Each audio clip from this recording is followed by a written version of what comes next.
परमेश्वरये नमः। ओम श्री गुरवे नमः। तो हेलो फ्रेंड्स, कैसे हैं आप सभी लोग। आप सभी का एक बार फिर से बहुत बहुत स्वागत है मेरे यूट्यूब चैनल वैदिक एस्ट्रोलॉजी एंड वास्तु में। तो आशा करता हूँ कि आप सभी के जो एक पावन मंथ चल रहा है, हमारा पावन महीना चल रहा है भगवान शिव जी को जो समर्पित है, सावन का महीना, ये बहुत अच्छे से चल रहा होगा। आप सभी लोग बहुत अच्छे ढंग से, बहुत प्यार से भगवान शिव जी की पूजा कर रहे होंगे। जो भी अगर नहीं भी कर रहे तो एटलीस्ट एक महीने का अपना टाइम निकाल दो। साल भर का नहीं दे सकते, हर एक अपना एवरी डे नहीं दे सकते, लेकिन ये महीना ज़रूर निकाल दो, क्योंकि इस महीने में वाकई में बहुत पुण्य मिलता है भगवान शिव जी की पूजा आराधना करने से। तो आप सभी लोग ज़रूर अपना सुबह शाम का एक टाइम बांध लीजिए, वैसे तो हमेशा के लिए, कि 5 मिनट, हम 5 से लेके आधा घंटा जितना ज़्यादा दे सकते हैं, लेकिन मिनिमम हम 5 मिनट भगवान जी को ज़रूर दें।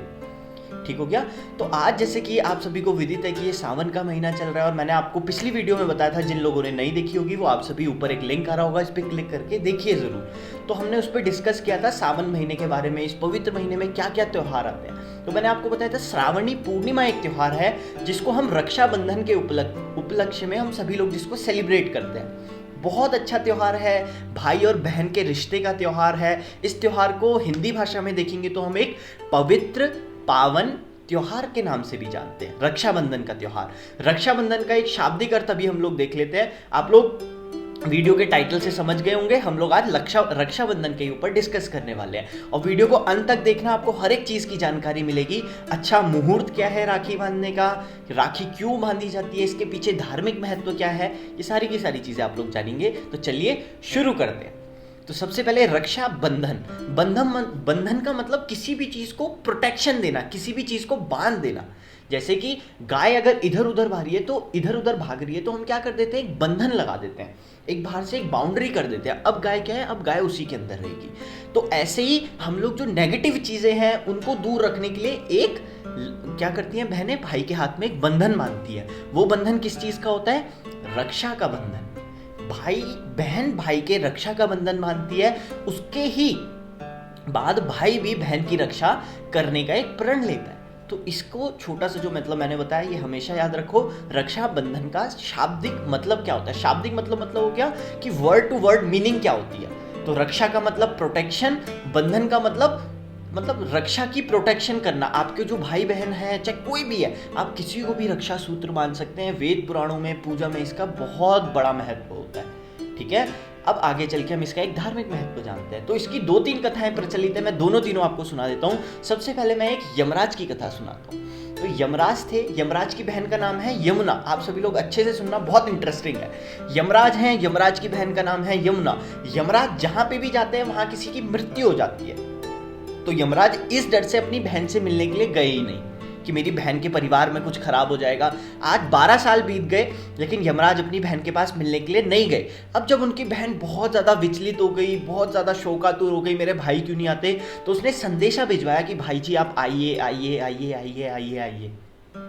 तो यमराज ना ना करते करते लेकिन बहन के बोलने पे गए। उस दिन बहन ने उनको एक रक्षा सूत्र बांधा और यमराज को एक प्रण दे दिया। यमराज जी से बोल दिया, एक चीज मांग ली कि मैंने तुमको ये बांधा है, अब तुम मेरी प्रोटेक्शन करना, मतलब कि अब तुम मेरे को मारना मत, अब मेरी प्रोटेक्शन करना। तो इसके पीछे का पहला लॉजिक ही हो गया, तब से रक्षाबंधन मनाया जाने लग गया। दूसरी एक और कथा आती है भविष्य पुराण में। उसमें क्या है कि महालक्ष्मी है, महालक्ष्मी के जो पति हैं, जो परमेश्वर हैं, वो है भगवान विष्णु। तो भगवान विष्णु की एक बार बाली ने, राजा बलि जो था, उन्होंने बहुत अच्छे ढंग से उनकी तपस्या करी। जब तपस्या करी तो उन्होंने भगवान विष्णु को बंदी बना लिया, ऐसा मानते हैं। बंदी बना लिया मतलब उन्होंने अपना एक सेनापति नियुक्त कर दिया, अपने गेट के बाहर खड़े करने लग गए, अपने एक अंडर एक जो सर्विलेंस एरिया था उसके अंदर भगवान विष्णु को रखने लग गए। बहुत साल बीत गए। जब माता लक्ष्मी को ये पता चला, उन्होंने कहा कैसे ऐसे रह रहे होंगे, ऐसे उनको बंदी बना लिया।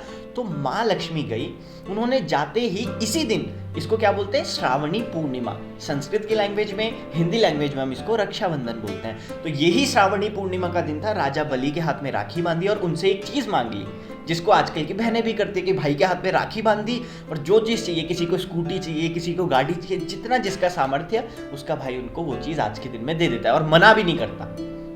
ठीक है, तो उन्होंने बांध दिया और उन्होंने सीधे बोला कि आप भैया मेरे पति परमेश्वर को छोड़ दीजिए। तो राजा बलि ने उस दिन भगवान विष्णु जी को भी छोड़ दिया था। ये 2 कथाएं हो गई, एक यमराज की, एक बलि की। एक जो तीसरी कथा बहुत ज्यादा प्रचलित है वो भगवान कृष्ण जी की कथा है। कृष्ण भगवान की जो चाची हैं, कृष्ण भगवान की चाची का नाम है श्रुत देवी, ठीक हो गया। श्रुत देवी नाम की उनकी चाची हैं, उनके बेटा हुआ, उनके बेटे का नाम था शिशुपाल। वो थोड़ा सा एबनॉर्मल चाइल्ड था, मतलब थोड़ा सा अपंग टाइप का भी बोल सकते हैं, थोड़ा उसकी नाक बड़ी थी, आंखें बाहर को निकली हुई थी। तो जब उसने प्रार्थना करी तो उसको पता चला कि जिस इंसान के छूने से मेरा ये जो बच्चा है, शिशुपाल है, ये ठीक होगा, उसी इंसान के द्वारा इसकी मृत्यु भी होगी। तो ये बात जब सुनी तो भगवान कृष्ण एक दिन आए अपनी चाची से मिलने के लिए। भगवान कृष्ण ने शिशुपाल को ऐसे गोदी में उठाया और उसी टाइम शिशुपाल ठीक हो गया। अब माता श्रुति देवी बहुत खुश हो गई कि अरे मेरा बेटा ठीक हो गया, मेरा बेटा ठीक हो गया, गुणगान गाने लग गई। लेकिन तब तक उसको एक बात याद आई कि भगवान कृष्ण ने इसको ठीक किया, इसका मतलब भगवान कृष्ण के ही द्वारा इसकी मृत्यु भी होगी। ये धार्मिक कथाएं हैं, जो मैंने मेन मतलब बताया था रक्षाबंधन का, उसको तो याद रखना, लेकिन धार्मिक कथाओं को भी याद रखो। किन कथाओं के द्वारा ये रक्षाबंधन इतना ज्यादा प्रचलित हुआ और कितने सालों महाभारत काल से चला हुआ आ रहा है, ठीक हो गया।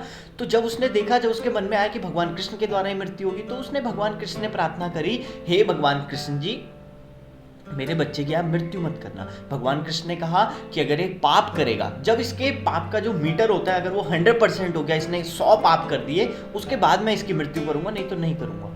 जैसे जैसे शिशुपाल बड़ा हुआ, बहुत पराक्रमी राजा बना, लेकिन बहुत क्रूर राजा भी बना।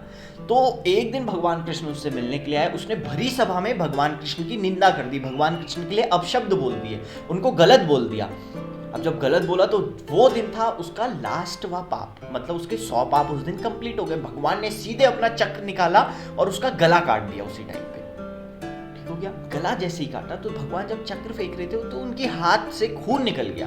तो उस खून के बीच में क्या हुआ, भरी सभा में सब लोग इधर उधर डोल गए, अरे भगवान के हाथ से खून निकल रहा है, ये हो रहा है, वो हो रहा है। बहुत लोग इधर उधर एकदम अचंभित से हो गए, क्या होने लग गया। तभी द्रौपदी आई। द्रौपदी ने क्या किया, द्रौपदी ने अपनी साड़ी को फाड़ा और सीधे भगवान की कलाई से लेकर के ऊपर तक में बांध दिया, एक रक्षा सूत्र बांध दिया जिसके द्वारा वो खून फैलाएगा नहीं। जब ये किया, भगवान कृष्ण ने आशीर्वाद दिया, बोला बहन धन्यवाद। भगवान कृष्ण की सखा भी हैं, भगवान कृष्ण की बहन के रूप में भी हैं द्रौपदी। तो भगवान कृष्ण ने बोला धन्यवाद, तेरे को कभी भी जरूरत होगी तो मैं भी तेरी अवश्य ही रक्षा करूंगा। फिर आगे चल के आपने देखा होगा द्रौपदी का जब चीरहरण हो रहा था तो भगवान कृष्ण जी उनका चीर बढ़ा रहे थे। चीर का मतलब हो गया वस्त्र बढ़ा रहे थे, ठीक हो गया। तो उस दिन द्रौपदी ने भी एक रक्षा सूत्र भगवान के बांधा था। एक श्लोक आप लोगों की स्क्रीन पे आएगा, जो मैंने एक भगवान विष्णु और बलि की कथा सुनाई थी। ये वाले श्लोक का आप स्क्रीनशॉट ले लेना और इस श्लोक को बोलते हुए आप भाई के हाथ में कलावा या राखी बांधिएगा। वो श्लोक है, मैं आपको पढ़ना सिखा देता हूँ। देखिए स्क्रीन पे चलेगा, पहले साइड में, फिर पूरी स्क्रीन पे आएगा, तब आप लोग स्क्रीनशॉट ले लेना। येन बद्धो बलि राजा दानवेंद्रो महाबलः तेन त्वाम प्रतिबद्धनामि रक्षे माचला। अब एक बार स्क्रीन पे आएगा, आप सभी लोग इसका स्क्रीनशॉट ले लीजिए, हो गया। तो अभी हमने एक चीज सीख ली। अब हम एक और चीज देखते हैं कि रक्षाबंधन में राखी बांधने का जो अच्छा मुहूर्त क्या है। तो राखी बांधने का जो सबसे अच्छा मुहूर्त है वो है आपको 11:36 से लेकर के 12:24 के बीचों बीच पे अभिजीत मुहूर्त है। इस मुहूर्त में आप सभी लोग राखी को बांधिए और सारे के सारे भाई अपनी बहनों की रक्षा कीजिए। सारी अपनी बहनों के साथ साथ और भी जितनी भी स्त्रियां हैं सभी का आप लोग सम्मान कीजिए। वेद शास्त्रों में एक बात आती है, मातृवत पर दारेशु, मतलब दूसरी जो औरतें हैं, दूसरी जो स्त्रियां, उनको अपनी माताओं के समान समझना चाहिए। तो अपनी दृष्टि को हमेशा अच्छे बनाए रखो। सारी स्त्रियों में अपनी बहनों का स्वरूप देखो, कोई एक जीवन साथी को छोड़ करके, ठीक है। तो आशा करता हूं कि रक्षाबंधन के आप महत्व को भी जाने होंगे, पौराणिक कथाओं के माध्यम से भी जाने होंगे, इसका मुहूर्त भी जान गए होंगे, रक्षाबंधन का जो शाब्दिक वर्ड टू वर्ड मीनिंग है आप सभी लोग ये भी जान गए होंगे। तो ऐसे ज्ञान को अर्जन करने के लिए आप लोग सदैव हमारे चैनल के साथ जुड़े रहिए।